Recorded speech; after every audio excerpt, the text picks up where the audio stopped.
Magandang araw, panibagong video. Araw nga po pala ngayon ng Webe. Kung nakikita niyo po, iba po yung mga suot namin.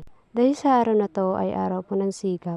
Hindi ko na po pala pinakita sa inyo yung parit po namin kanina. Dahil nga po wala po sa akin ang cellphone ko. Pagkatapos nga po pala ng parit namin, nagpicture-picture lang po kami dito.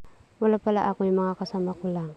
Pagkatapos nga po pala ng picture namin, nagsisimula na po kami sa aming programa. Kaya mga sundalo po dyan at mga polis o ano pa ay kailangan po pumunta sa unaan.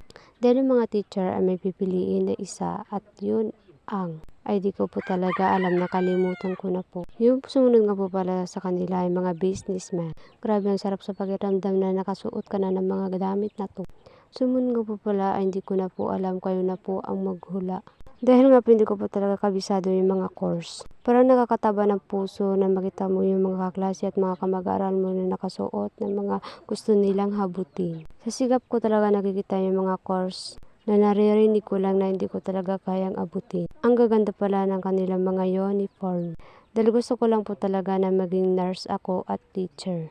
Nung bata pa ako, gusto ko pong maging engineer, pero ngayon nurse na. Dahil nga po tanghali na, kailangan na natin kumain. Isa nga po palang nurse yung sinuot ko sa sigap na. Dahil pangarap ko po talaga ito, hindi po talaga ito yung no choice. Ito po talaga yung gusto kong course.